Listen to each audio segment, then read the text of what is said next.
whole of human history is full of secrets and mysteries. In fact, even now, in the age of science and technology, our whole world order is causing thousands of questions, many of which cannot be fully answered by scientists. Time Puzzle Crew tries to uncover some of those mysteries surrounding the mysterious places of Kazakhstan.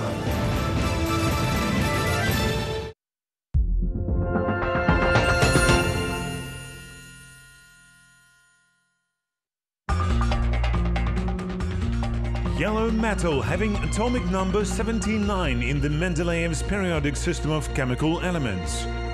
By the will of fate, gold was the cornerstone that formed the basis of all economic relations from the moment of the birth of human civilization to the present day. Until now, it remains a mystery why people who lived on different continents and did not have cultural and economic ties among themselves picked up gold from the surrounding variety of minerals. But the fact remains that despite their differences in culture, religion and way of life, many peoples from ancient times had one thing in common: a special relation to this noble metal. Gold often caused the death of people and entire civilizations. But it played a constructive role too. History knows a lot of cases when new cities were born thanks to gold.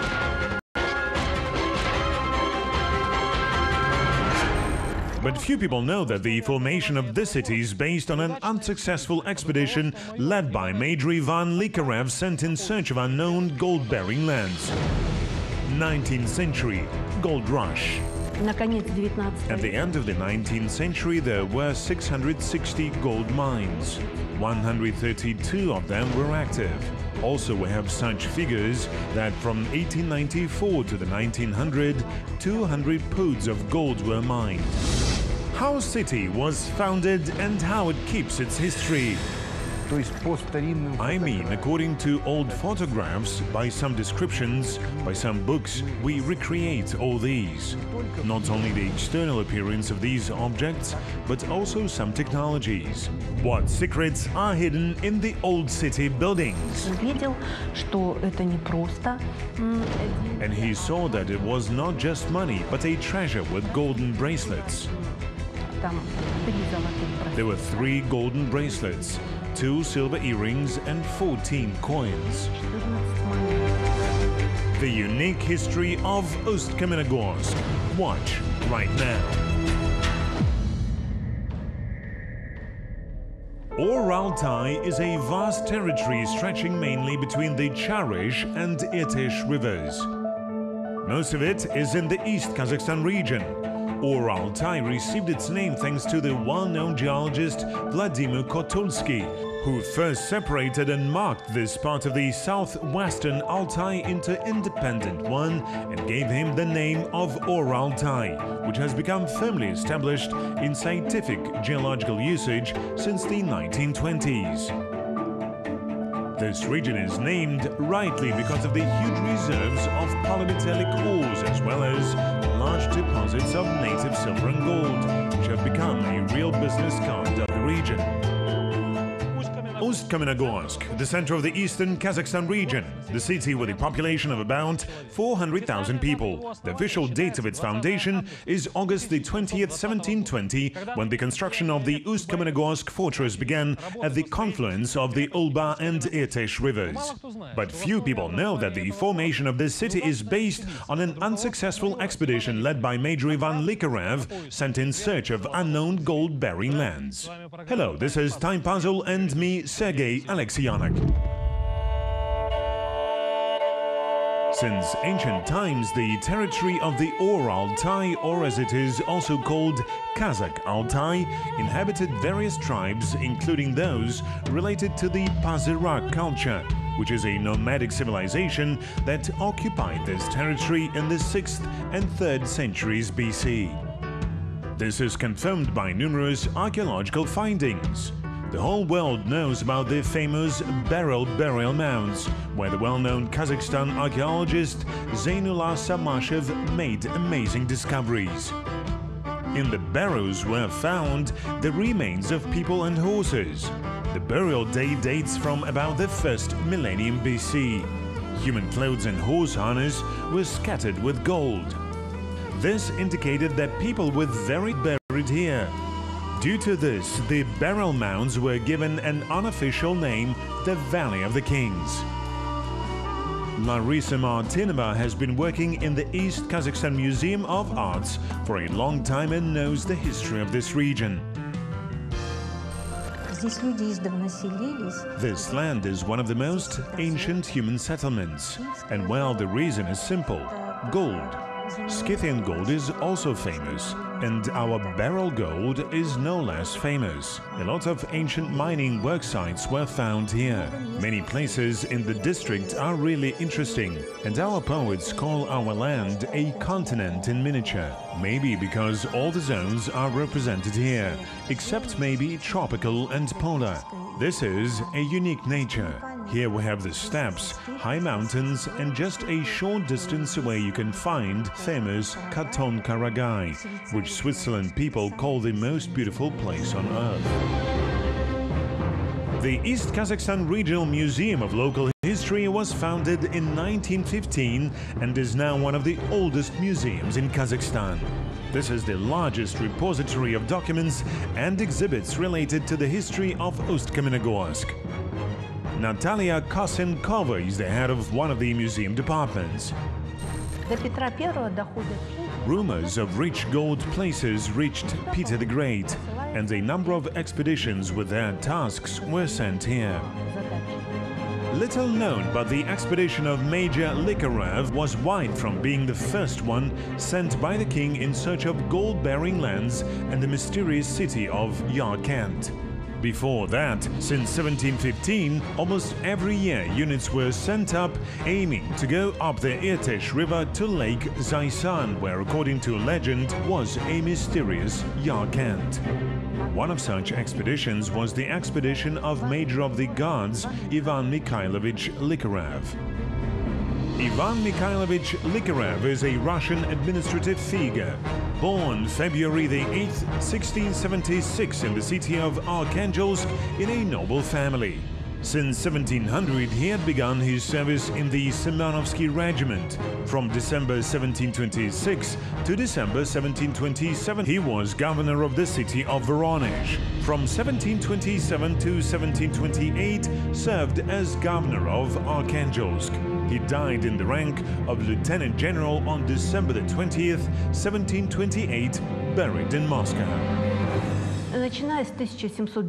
Since 1719, he carefully prepared this expedition in Tobolsk. He collected information, prepared provisions. And in the spring of 1720, he went up along the Irtysh to the Lake Zaysan. He had the task of scouting about Yasak gold places of Yarkent, and he had to found a city on the Lake Zaysan. According to rumors, the city of Yarkent was located somewhere in the vicinity of Lake Zaysan. Many researchers correlated with modern Jarkent, a Kazakh city located right on the border with China. But this raises doubts, since the date of the foundation of Jarkent is considered to be 1881, and the distance to it from the lake is almost 8,000 kilometers, quite huge for those times. Arriving to Zaysan, the expedition was in for a big disappointment. Black Irtysh was almost dry, which made further progress difficult. Ivan Mikhailovich decides to turn back. On the way back, he makes a stop at the confluence of the two rivers and realizes that this is a great place to build a fortification. Error. That's how the area from where in the distant 18th century the city began its history is called now. It is here that the two rivers, Irtysh and Ulba, join their waters.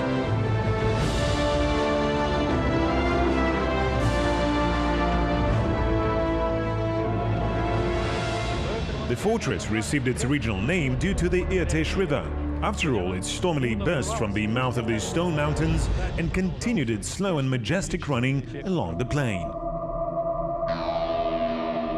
It was one of the fortresses of the Irtysh line. Before that, a number of fortresses were founded: Omsk, Imyshev, Semipalatinsk Fortress and Ust-Kamenogorsk Fortress. Later on, the Bukhtarma Fortress was also included in the Irtysh line. In the Irtysh line, except for the 5 fortresses, there were 10 outposts, 25 lighthouses and 29 redoubts. In 1765, a terrible fire destroyed the original fortress, which was built mainly of wood. The only structure that has survived to our times is these remnants of the ramparts surrounding the outpost built right after the fire. Considering that this territory was for a long time inhabited by Kazakh tribes, leading a nomadic way of life, it is here that the joint and synthesis of the two cultures based on mutual benefit starts. The Kazakhs, they also lived here in the city. They also were one of the big parts of the population of the city of Ust-Kamenogorsk, the Ust-Kamenogorsk district and the nearest villages. We know that the exchange yard was founded in 1865, where Kazakhs came and used to sell meat, livestock and leather goods. The end of the 18th century is marked by important geological discoveries.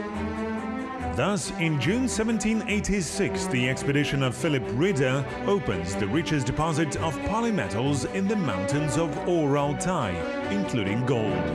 In May 1791, a simple student of a locksmith, Ziryanov, discovered another large deposit. 2 cities in eastern Kazakhstan are now named in honor of these pioneers. Back in those days, these events led to the creation of powerful gold mines, thanks to which in 1804 the fortress receives the status of the city, having replaced its military purpose for commercial and industrial.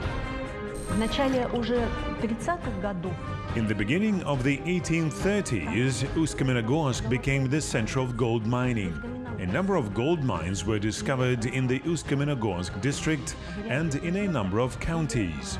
There were several hundreds of them. It was towards the end of the 19th century, according to the memoirs of contemporaries, that the golden fever embraced the city. In the letters and documents of that period, there is often a reference to Ust-Kamenogorsk as the future California of the empire, and I must say, it was quite justifiably. After all, gold mining brought a good income and there was no shortage of yellow metal. At the end of the 19th century, there were 360 gold mines. 132 of them were active. Also, we have such figures that from 1894 to the 1900, 200 poods of gold were mined. But there were also tragic consequences of this sickness. Some mines were created in a hurry without observing basic safety precautions. They were cut directly in the rock despite the high probability of collapse. In the summer of 1896, there were landslides on the mines belonging to Minovshikov and Hotimsky, which killed 11 people. Then it was the most discussed topic in the city, but even such sad events could not stop people thirsty for riches. Foreign investors also began to show interest in industrial gold mining, investing money in its development. All this is reflected in the development of urban infrastructure. Gold mining, it speeded up the construction of the city. Because the gold mining, it was seasonal work which was led from spring to autumn as long as the weather allowed. And the administrative center of everything was Ust-Kamenogorsk. And if it was a successful season, then the merchants or people who already were lucky in this golden season, they started building houses. Brick houses began to appear here and there. Повезло им в этот золотой сезон, они начинали строить и дома, появляются вот как раз кирпичные дома, вот строятся, это золотопромышленные. They mostly belong to gold miners, money changers and valets. Their houses are still historical monuments of the 19th century. Trade was expanding, of course. More goods were brought from the Irbit fair and other fairs.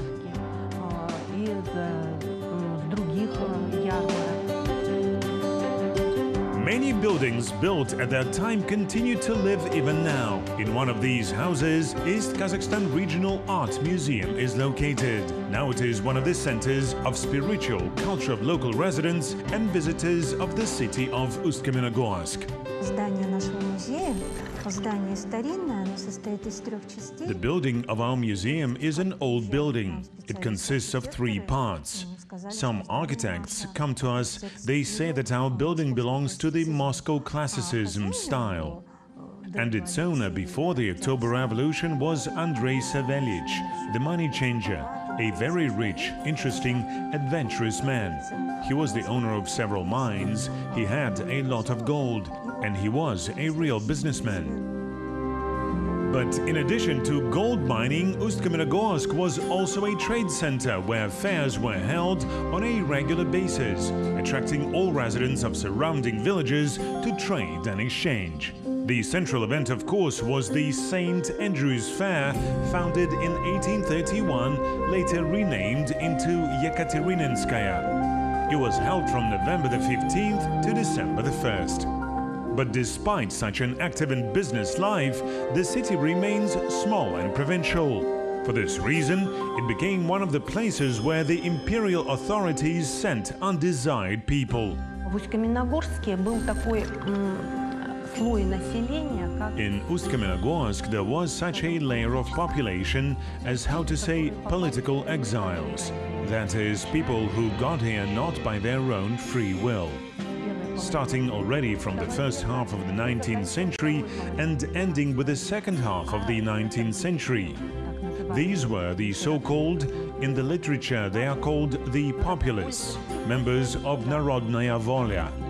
They were sent here for their free thinking, and basically they were literate, educated people, and many of them, even after their punishment ended, remained here. The park, named after Zhambyl Zhabayev, is one of the oldest in the city. Its planting began in 1889 on the initiative of political exiles Yevgeny Mikhailis, Alexander Fedorov and Orest Kosturin. At that time, the park was called the City Garden and was a favorite place of rest for the townspeople. The exiles who founded it enjoyed an indisputable authority which enabled them, despite their status, to actively participate in city life. These people have made a great contribution to the cultural and social development of the city. Orest Fedorovich Kosturin was twice elected to the post of mayor. And when they were in power, so to speak, they were chosen 2 terms. It was a very active time, which was noted both in the press and in literature.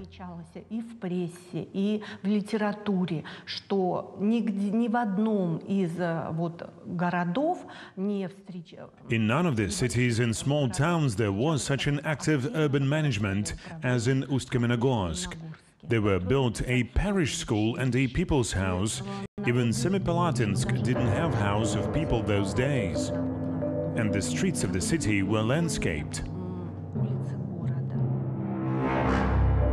In the Regional Museum of Local History, where the crew of the program talked with Natalia Kosenkova, there are curious exhibits. Although Ust-Kamenogorsk never had anything to do with the Crimean War, there are 2 casings from Turkish grenades at that time. Their appearance is associated with the name of a doctor who practiced in Ust-Kamenogorsk in the late 19th century. Gustav Alexandrovich Vistenius, врач.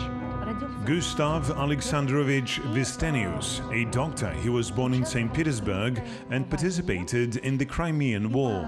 And according to the memoirs, during his work when he was conducting medical operations, 2 grenades fell one by one under his feet, but they did not burst. Прям ему под ноги упало 2 гранаты, одна за другой, но не разорвались. И минер And the miner, cleansing them, handed these metal casings to Mr. Vistenius, saying, "Sir, take them as a keepsake, and when you do not want to live, look at these grenades and you'll immediately love this life." These casings were a special talisman for Vistenius, and he of course brought them with him to Ust-Kamenogorsk. Performing the duties of a military doctor in the city, Gustav Alexandrovich walked a lot in the vicinity of the city and saw all the unsettled suburbs. This led him to the idea of creating a garden. In 1894, he leased 15 acres of land near the Tabagaichika mountain, created there farm buildings and began to lay the garden. He ordered seedlings of trees and shrubs, used local materials, and gradually the garden began to be popular. But in 1906, after graduating from service and resigning, Gustav Alexandrovich decided to return to St. Petersburg. There was a question of transferring the garden to other people's hands, and the decision of this outstanding person was also uncommon. The famous merchants of the city appealed to him for the purchase of the garden, asked to sell, setting a good price. But Vistenius did not chase for the money and suggested that this garden to be given to Dmitry Gordeevich Pankratiev. It was a man who also left a very big mark in the history of the city. But Dmitry Gordeevich said, "I do not have that kind of money." And Gustav Alexandrovich set the price of 1,500 rubles, and then the deal was concluded. The bill according to which Dmitry Gordeevich Pankratiev should annually send 100 rubles for the next 15 years. But not to someone and not to Vistenius, but to the account of the city library. Now Ust-Kamenogorsk is famous for its parks. One of them is Zhasta, which was named Kirov until 2007, is a decoration of the city, and it is not quite a usual park. In order to preserve the history in one of the parks, there was opened the Museum Reserve Ethnographic Village, where the surviving houses were transported from all over the region. Let's go and look deep into the story.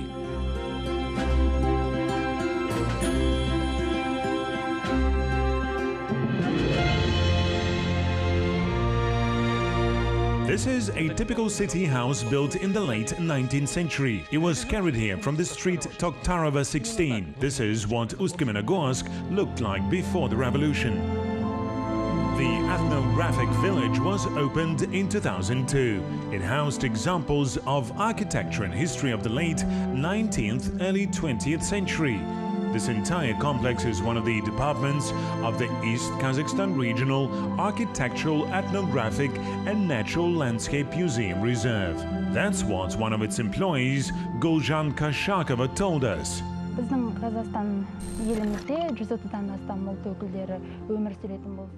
If more than 130 nationalities live in Kazakhstan, more than 100 of them live in our East Kazakhstan region. This open-air museum was created to show the traditions, culture and ethnography of the peoples living in our region. One of the central exhibits of the Ethno village is the house museum of the famous Kazakh writer Ore Altai, who was born in 1943 in the village of Chingizstai in the Katon-Karagay district of the East Kazakhstan region. In 2003, in the Ethno Park, within the framework of the Cultural Heritage Program, a memorial house museum was built, which is a complete copy of the house where the writer spent his childhood in Chingizstai. If we talk about the East Kazakhstan region, then Ore Altai can be called our bright star, the Altai singer. And he himself said, "I will sing the beauty of the nature of Altai. Altai is my advisor, my teacher." So Ore Altai can be called a bright star of Kazakh literature from Ust-Kamen, from the East Kazakhstan region. Because we associate Semey with Abai and Ust-Kamen with Ore Altai. I think it's right to say that. There is another interesting exhibit in the Ethno village, which is also associated with the name of the famous writer, this time Pavel Petrovich Bazhov. He captured in his work beautiful images from the folklore tales of the Ural Mountains. The most famous of them is the collection Malachite Box. Pavel Petrovich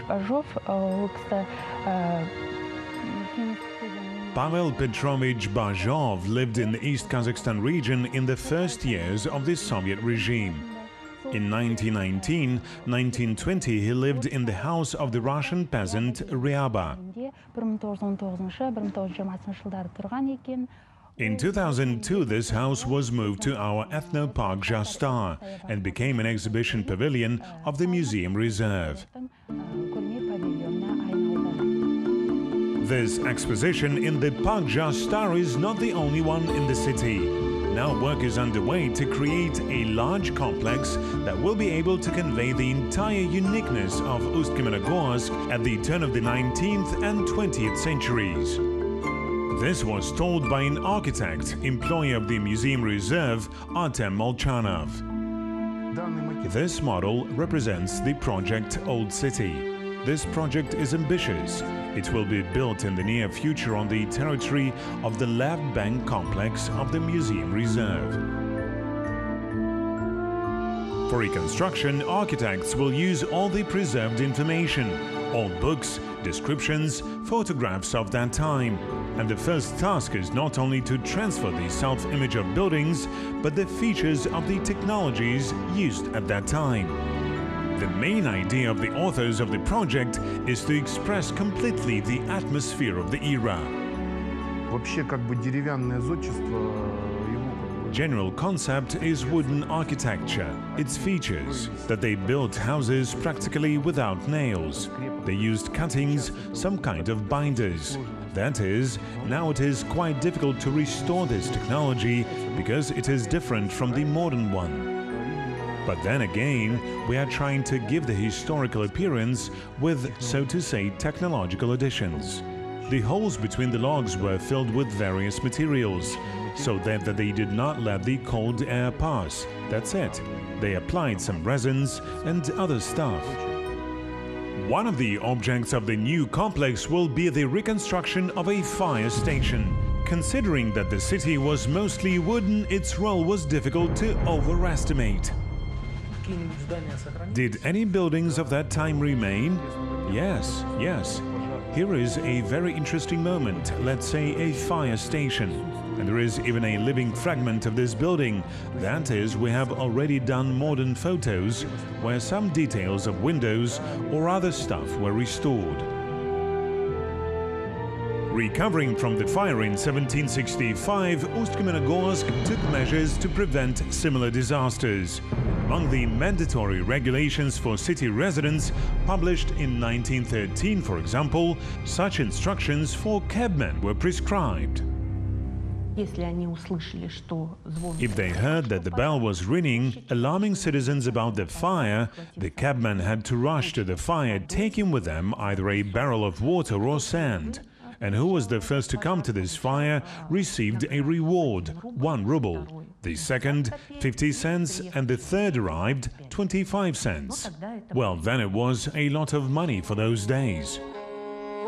Another central building of the new Ethno exposition will be a mosque. Moreover, modern studies have shown that the cult buildings of Islam for the needs of the historical Kazakh population of this area appeared a little earlier than was generally believed.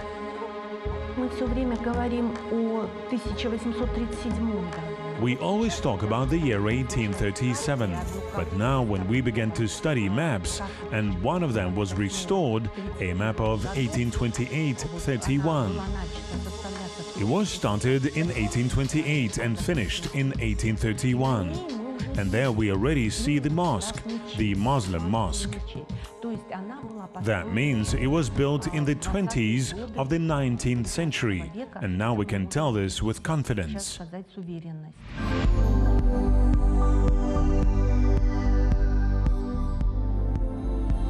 Modern Ust-Kamenogorsk is a unique combination of historic residential buildings, still serving with a powerful industrial structure that continues the glorious history of the development and processing of the riches of the Ore Altai.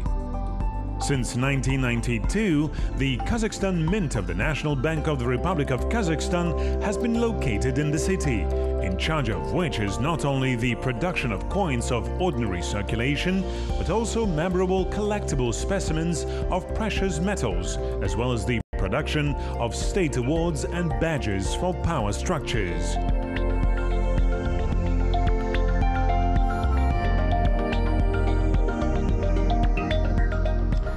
One of the attractions of Ust-Kamenogorsk is this author's copy of the sculpture by Yevgeny Vuchetich. Let us beat our swords into plowshares. By the way, the original is in New York, near the UN building. Yevgeny Vuchetich is a Soviet sculptor-monumentalist. The most famous of his works are such monuments as the Motherland Calls, located on the Mamayev Hill near Volgograd, and the Soviet War Memorial in Berlin. In 1957, one of his works, namely Let Us Beat Our Swords into Plowshares, is installed in front of the UN building as if symbolizing the main tasks of the organization, the resolution of conflicts by peaceful means. But despite its modern history, the city carefully keeps old houses too. The very building is made of stone. Apparently, it was a merchant's house which still performs its direct purpose. There is a shop here.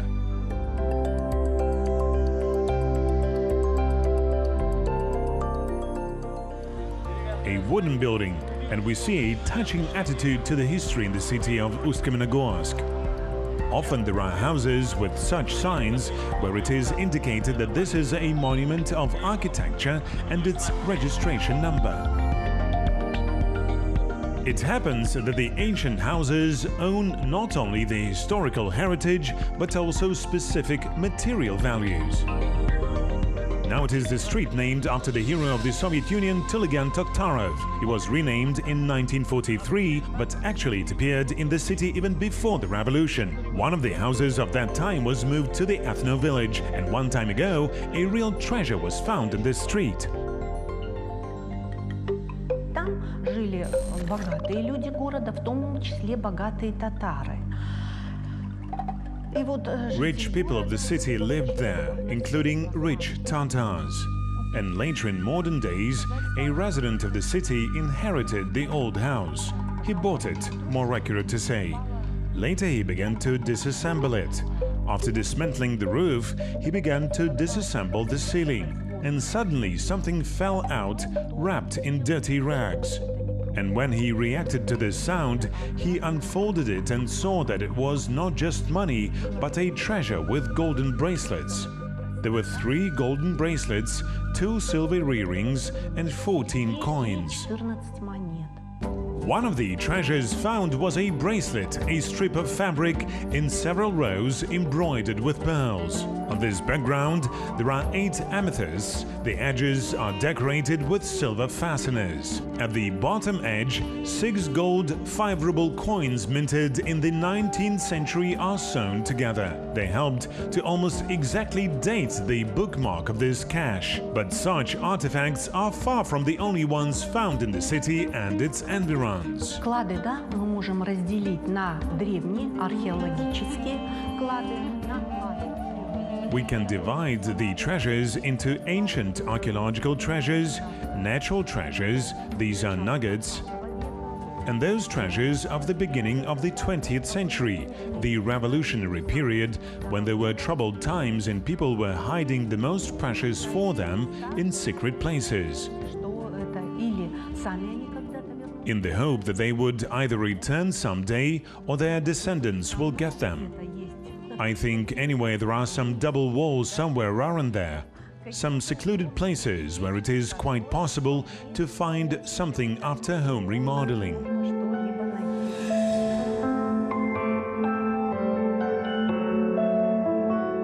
The film crew of the Time Puzzle has only slightly revealed the fascinating history of the city, which became the heart of the Kazakh Altai, a territory that begins its history in ancient times, and without any exaggerations, it is a place where many cultures and peoples were synthesized.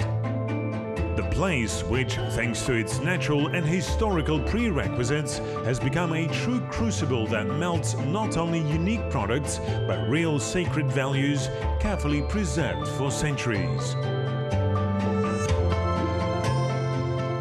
So our walk through Ust-Kamenogorsk has come to an end. A city where modern life and history are closely intertwined. The city which carefully keeps its secrets, reliably hidden in the bowels of the earth, and old houses which are still waiting for their discoverers. It was the Time Puzzle and me, Sergei Alexeyanak.